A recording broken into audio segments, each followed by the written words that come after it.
자, 요 대기와 해양의 상호작용은 말 그대로 대기가 해양에 영향을 주고 해양이 대기에 영향을 주는 그런 것들을 얘기를 하는데, 기본적으로 이 해양이 대기에 영향을 좀 많이 받는다라고 보시면 돼요. 그리고 그 영향을 다시 대기로 돌려주기는 하지만, 그래서 해양이 대기에 의해서 영향을 받는데, 가장 먼저 중요한 게 요 용승과 침강입니다. 용승과 침강. 지난 시간에 우리가 밀도가 커진 물들이 바닷속으로 가라앉는 현상을 침강이라고 그랬고, 반면에 밀도가 작아져서 다시 올라오는 게 용승이라고 그랬거든. 그러니까 용승은 위로 해류가 솟구쳐 오르는, 침강은 아래로 가라앉는 용승과 침강. 그러니까 대기로 따지면 대기는 이렇게 수평으로 부는 걸 우리가 뭐라고 불렀었지? 바람이라고 불렀고, 이렇게 수직으로 움직이는 걸 그렇지 기류라고 불렀었어. 해양도 마찬가지야. 이렇게 수평으로 움직이는 건 해류. 그 다음에 이렇게 솟구쳐 오르거나 내려가는 게 바로 용승과 침강, 이렇게 보면 된다라는 거지. 자, 그러면 이 용승과 침강에서 가장 중요한 건 첫 번째 이 표층 해수의 이동이야.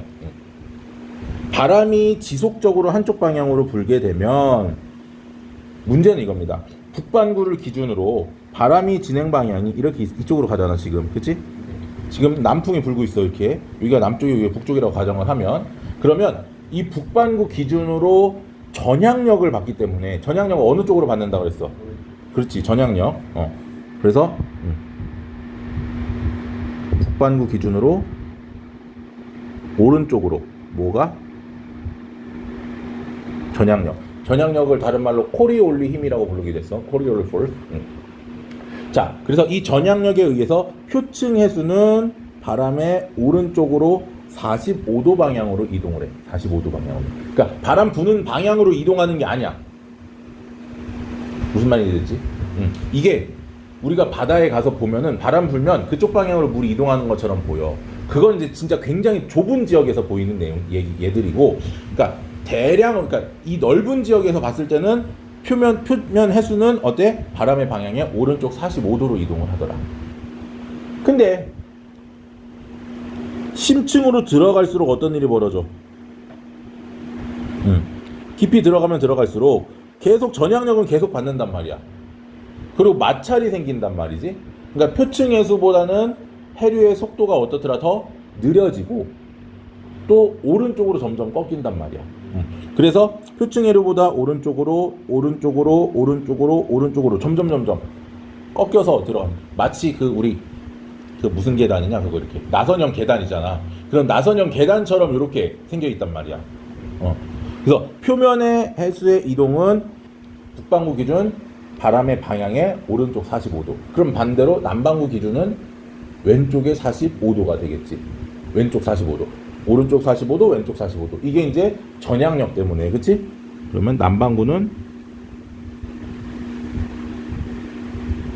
왼쪽이더라. 됐습니까? 그래서 오른쪽 45도로 영향을 받는다. 그리고 수심이 깊어짐에 따라서 점점점 오른쪽으로 이동을 하고 유속은 어떻게 된다? 점점 작아진다. 뭐 때문에? 마찰 때문에. 그래서 이 표층에 부는 바람에 의해서 영향을 받는 여기까지의 깊이가 있을 거란 말이지, 그치? 이 깊이를 우리는 마찰 심도라고 불러. 마찰 심도. 마찰에 의해서, 그러니까 바람에 의해서 마찰이 생기고, 그 생긴 마찰들에 의해서 해류들이 움직일 수 있는 깊이. 뭐 물론 당연히 바람이 강하면 강할수록 마찰 심도는 깊어지겠지. 대략 100m 내외 정도 됩니다. 100m까지 가지 않는 경우들이 사실 더 많아요. 자, 그러면 이제 문제는 뭐냐면 얘들이 이렇게 이동을 한단 말이에요. 이거를 우리 그 중학교 때 합력이라고 이렇게 했었던 거 혹시 기억나요? 두 개의 힘이 합쳐지면 어떻게 이동한다? 이렇게 합력이 이쪽으로 작용한다. 이거 배웠었지. 이거를 전부 다 해보면, 이렇게 해보면 이 표층의 이동 방향은 어느 쪽이냐면 바람 방향의 오른쪽 90도로 이동을 해. 오른쪽 90도. 이건 평균 해류야. 평균 해류. 평균 해류. 그래서 요 나선 보이니? 요렇게 나선형. 아까 얘기했던 선생님 그 나선 계단처럼 이렇게 된다라고 했었잖아, 그렇지? 이 나선 모양을 우리는 이렇게 불러요. 에크만 나선이라고 불러. 에크만 나선. 에크 이게 아니고 에크만이라고 하는 해양학자가 찾은 거야. 그리고 이 표층해류의 이동 방향 오른쪽 90도, 남반구는 왼쪽 90도가 되겠지. 평균 마찰 심도까지의 이 해류들의 이동을 평균해 놨더니 북반구는 오른쪽 90도고 남반구는 왼쪽 90도더라. 이 표층해류의 이동 방향을 우리는 이렇게 불러요. 에크만 수송이라고 불러요. 에크만 수송. 에크만 나선과 에크만 수송. 이름은 사실 몰라도 돼. 학교에서 얘기하시지 않을 수도 있어. 그렇지만 표층해수는 어떻더라? 북반구 기준으로 바람의 방향의 오른쪽 45도. 그리고 점점점 오른쪽으로 꺾이면서 유속이 느려지더라. 그리고 표층해수의 평균값은 어느 쪽? 오른쪽 90도더라. 그러니까 평균이라는 말이 있는지 없는지 이거를 좀 잘 기억하셔야 된다. 그냥 표층해류냐, 표층해수의 평균이냐라는 거.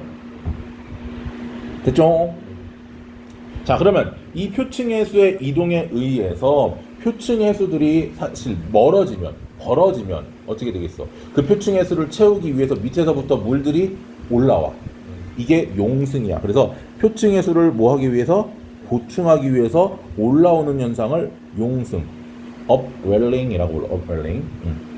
반면에 표층해수가 모이면 얘들이 뭐 액체처럼 계속 쌓일 수 있는 게 아니란 말이야. 유체다 보니까. 그러니까 모이면 무거워지니까 아래로 가라앉는, 즉 모여든 표층해수가 아래로 가려앉는, 내려가는 현상을 우리는 침강이라고 불러준다. 다운웰링. 영어 되게 단순해. upwelling, downwelling. 그러면 이 용승과 침강이 일어나는 곳이 크게 세 개가 있어요. 첫 번째는 연안에서 일어나는 경우가 있고, 연안. 두 번째는 적도에서 일어나는 경우. 세 번째는 기압에서 일어나는, 고기압, 저기압, 중심에서 일어나는, 기압 중심이라고 쓸까? 그거를 여기서 하나씩 이제 얘기를 할 건데, 자, 첫 번째 연안 용승, 연안 침강입니다. 연안에서 일어나는 용승과 침강이야. 연안이 뭐였어? 그렇지, 바닷가야. 바닷가에 바람이 불면 그 바람에 의해서 이제 용승이나 침강이 일어나는데, 자, 첫 번째 지금 요거 북반구를 기준으로 봅시다. 북반구에서 북풍이 불어. 북반구에서 북풍이 불면, 자, 북반구에서 북풍이, 북쪽에서 바람이 이렇게 불어오는 거잖아 지금, 그렇지? 그럼 바람의 어느 방향으로 표층 평균의 수가, 그렇지, 90도 어느 쪽? 바람 진행 방향의 오른쪽. 그러니까 바람의 진행 방향이 어느 쪽? 오른쪽. 얘가 지금 이쪽 남쪽으로 오고 있으니까 오른쪽으로 해수들이 이동을 한단 말이야. 그러니까 지금 여기 지금 요 보라색 화살표가 평균 해수의 이동이란 말이지. 그러면 이 친구들이 물이 이렇게 빠져나가면 연안 쪽에 물들이 부족해지잖아. 그걸 채우기 위해서 아래쪽에 있는 물들이 어떻게 된다? 용승이 일어난다.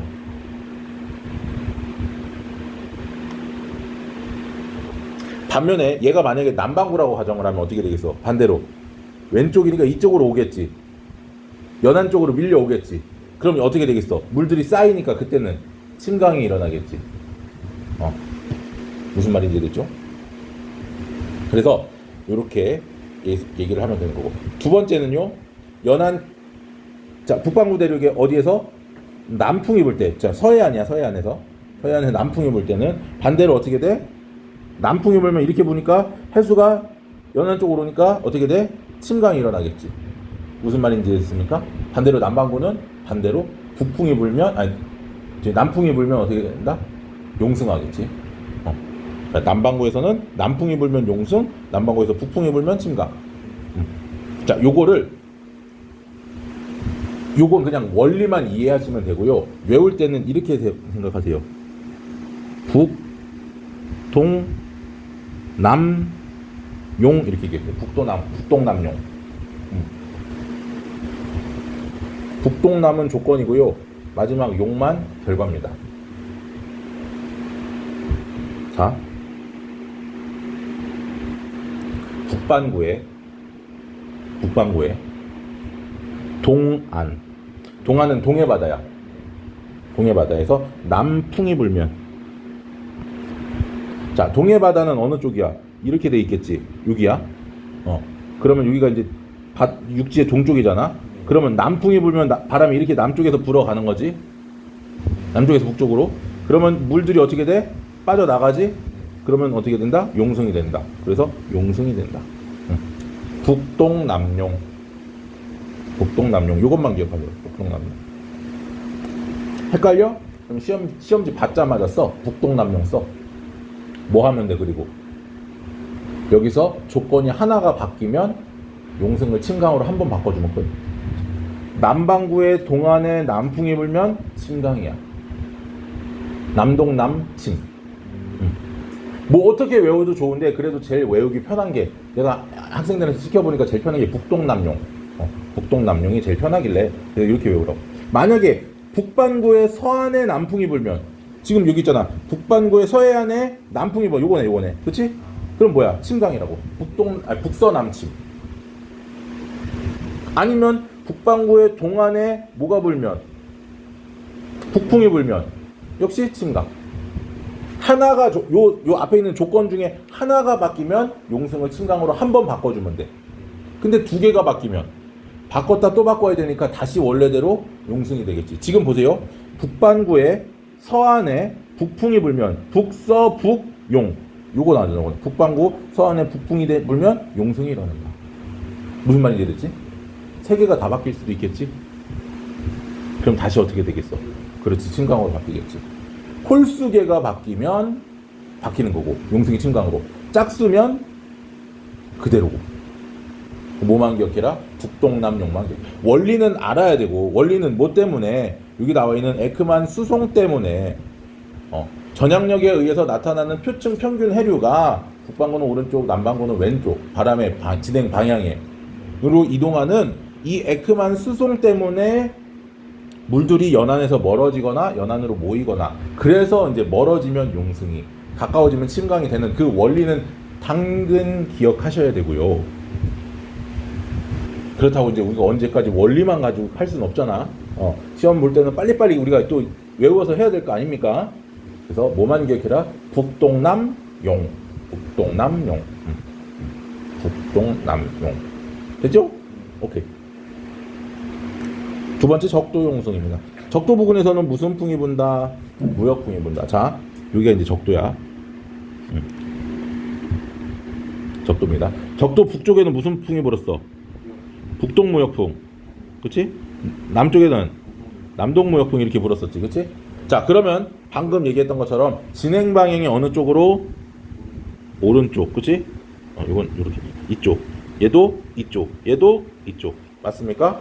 얘는 왼쪽. 왼쪽으로 그 노래 있잖아. 오른쪽으로 무슨 노래 있잖아. 오른쪽으로 왼쪽으로 뭐 라이팅 있어. 뭔 노래 있던데 가요 중에. 아무튼 오른쪽 왼쪽으로 마치 지금 어떻게 되고 있는 거예요? 마치 모세 기적처럼 물이 쫙 물길이 갈라지듯이 지금 갈라지고 있잖아. 방향 자체가 요렇게 그렇지? 그러면 이 가운데 쪽은 물들이 어떻게 돼?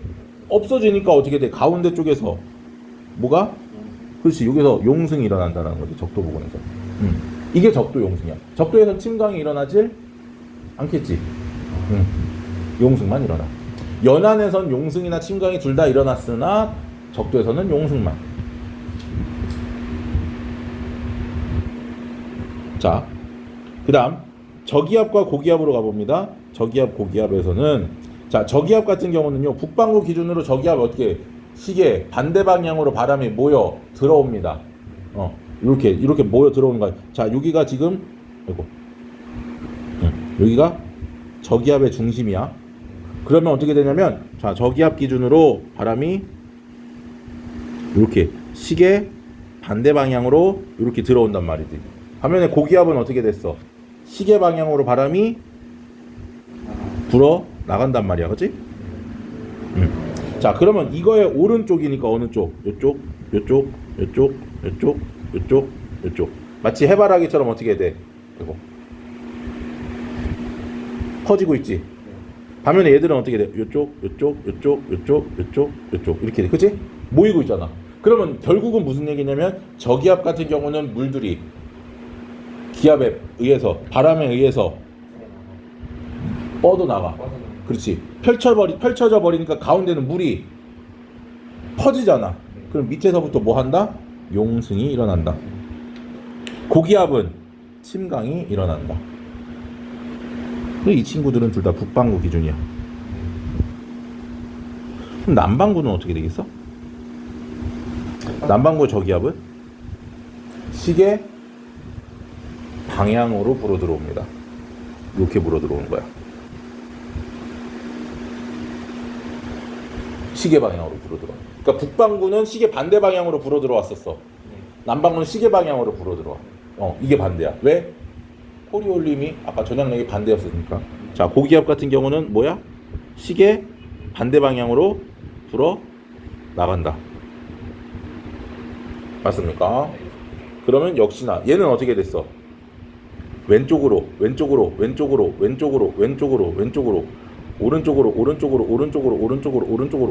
그렇지? 결국은 저기압은 북반구건 남반구건 바람이 어떻게 된다? 불어 나가기 때문에 바람에 의한 표층 해류들이 펼쳐지기 때문에 용승이, 고기압은 반대로 모이기 때문에 침강이 일어난다. 그래서 적도에서도 그렇고 저기압과 고기압 그리고 연안에서도 그렇고 이렇게 세 지역에서 용승과 침강이 일어날 수 있더라. 물론 적도는 용승만 일어나지만, 그러니까 여기 적도 부근에 용승이 일어나는 지역들이 이렇게 있고, 여기 캘리포니아, 페루, 적도 여기 아프리카 서해안 이쪽에도 용승들이 일어난다. 이렇게 용승들이 일어나면 어떤 일이 벌어지느냐? 밑에 나와 있어. 영암염류가 풍부한 심층 해수가 표층에 공급되어서 좋은 한류와 난류가 만나도 좋은 조경수역이 형성이 됐었어. 이거 지난 시간에 얘기했지. 근데 용승이 일어나도 조경수역 형성이 될 수 있더라. 그리고 대기가 냉각되기, 차가운 물들이 올라오면서 대기가 냉각되고 증발량도 적지. 그러니까 건조한 지대가 형성된다. 그래서 우리 지난 시간에 엘니뇨 라니냐 안 했었지. 아니지. 오늘 해야지. 참 맞아. 이 페루 연안에서 그래서 엘니뇨나 라니냐 현상들이 나타날 수 있는. 페루 앞바다는 항상 보면은 어획량이 풍부하거든. 그러니까 우리 진미채라고 오징어채 있잖아. 그게 페루산, 보통 보면 농수산 시장 가보면 페루산 대왕 오징어로 만든 것들이 많아. 그 원산지를 보면 이 페루 앞바다에 선생님 키만한 오징어들이 막 잡혀. 그런 녀석들을 말려가지고 만든 게 진미채. 자, 그래서 용존산소가 심층으로 이동한다. 침강을 하게 되면, 침강할 때는 표층 용존산소들이 가라앉는 거고, 그래서 생물에 산소들이 공급된다. 따뜻한 해수가 모여서 표층선이 상승하고 수온약층 시작되는 깊이가 어떻게 된다? 깊어지더라. 이런 특징들이 있더라. 이건 그게 사실 중요한 건 아니고. 됐습니까? 자, 넘어가 봅니다. 잠깐.